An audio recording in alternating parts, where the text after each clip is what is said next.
Or Masterpiece Grimlock. He is a really cool figure. I like him a lot. Still not sure if he's $70 worth, but he is really cool.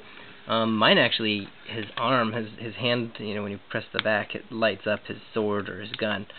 And that didn't work. I thought it was the batteries at first, but it actually was part of the wire pinched in between the pieces of plastic when he was made. So I actually had to open him up, his whole arm, and solder it back together and fix that. Let me know if anybody else had that problem. I'm kind of curious to see if that was standard or not. Oh, not standard, but how often that occurred. So, but this video is about his Autobot logo in the middle, which is really clever. The way that they made it show up. See how it's there, and when you transform him, it disappears because there's a piece right here, this red part. It goes in to this gray part. See the gray part? Springy. So that red part goes into the gray part, and the gray part, pushing on the gray part, brings the Autobot logo up into place. Very clever. However, it seems to be on mine and on my friend's who has one as well. It doesn't go up all the way. You see that? How it's not quite. I mean, there's a little sliver of black at the top, and it doesn't. You don't quite see the chin. And that's, you know, you push down as hard as it goes, and that's as far as you go. So I'm showing you the before video right now. I'm going to take some clear plastic. You can use really anything because it's not going to be visible. I'm just going to take some clear plastic, some pieces of, you know, the Transformer packaging. I like to use the packaging itself in the Transformer figure modifications because I think it's kind of cool. You don't have to buy anything extra for it. But I'm going to take that and I'm going to glue it to either the gray piece there or the red piece. Probably the gray piece, so that it just gives it a slightly extra thickness that goes in between those two. So it will push it up just a little bit higher, because as you can see, when you push it up, it has potential. When it's pushed up all the way, yeah, see, it's hard to get it to go all the way myself, but it has the potential to show more of the Autobot face. It just needs to be pushed up higher. So I'm going to try that, and I will show you the end result to see if it worked or not.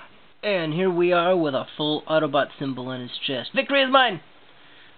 Let me show you what I did to fix it. It wasn't what I thought I was going to have to do.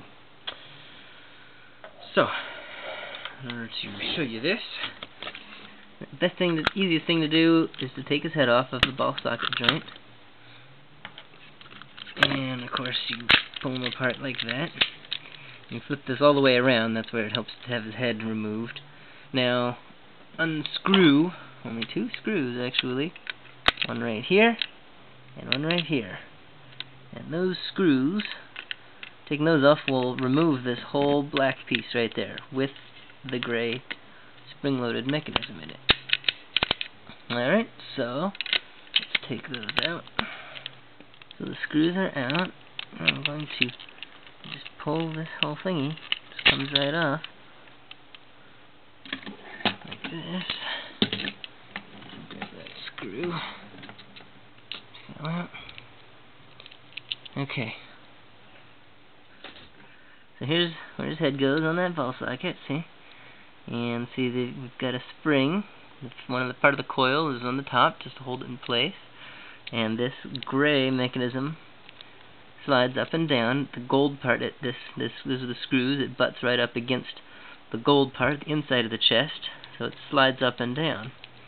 You see there's the trigger that the red part pushes to make it slide.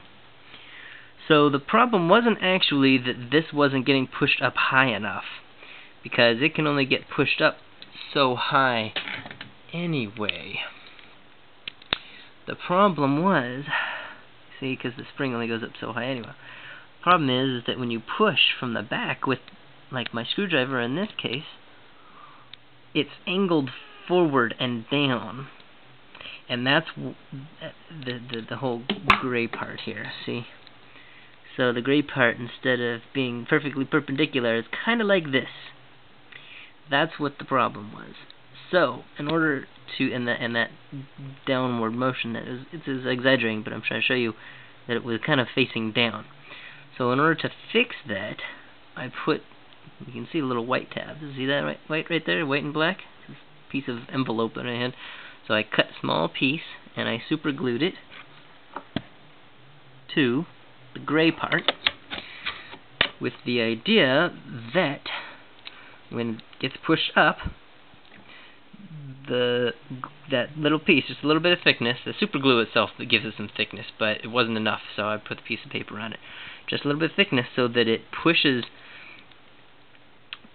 instead of angling down, it pushes it straighter. So that the gold part is what pushes, the gold inside of the gold chest is what pushes that right there. Ow, that light is hot. And so it helps to hold it at a further up angle, more straight.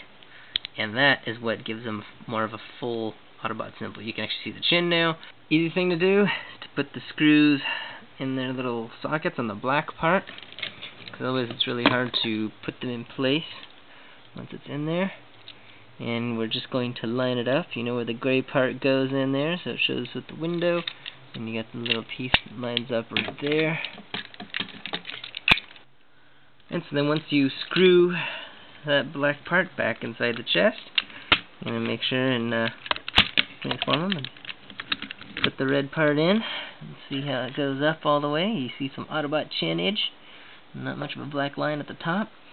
Now, if yours, like when I first did it, it stuck because we are making it thicker between the gold part and the black part when we screwed them together. So, and the gray part that slides in the middle, we are making it thicker there. So, mine didn't automatically pop down again. The spring didn't push it down when I took it, when I was transforming them out. So, unscrew those two screws next to the black one, just a little bit each until the face springs down again. And then you're good to go. You're golden on that. And one trick also here, his arm, since I took the whole thing apart to redo the wiring for his light up fist, that as it comes, it's just a hold button. You hold it down and the light's on. If you want to make it so that it stays on, for like pictures or something like that, just for display mode, you can. So here's the switch back here, right, that you push in. So this screw right here, you tighten that screw up, and maybe even that one too. Then the switch gets a little sticky. You see, so I push it in and it's holding now, so it stays on. Now you can mess with it a little bit to get it to turn off again, but the fact is that it'll hold on and it sticks to the light. See, so I'm not holding it, but the light's on. So then you kind of push it, kind of slide it down a little bit, and it'll undo. Or just unscrew the screws, and it'll be back to regular mode. Oh, I'm gonna unscrew it just a little more. There we go. See that? Just a little bit of tension makes a huge difference. So there you go. Pop his arm back on. Me Grimlock no like amputation. Stop amputating me. And the very last is his crown, which is a very cool accessory, just so you know, can stay on his head when you transform him. When he's in Dinobot mode, his dinosaur mode, T-Rex, the casings will go around it, and his crown can stay on. So, just so you know, you can keep it inside his body when he's in dinosaur mode. Then just his gun and his sword are floating free somewhere. Me Grimlock signing off.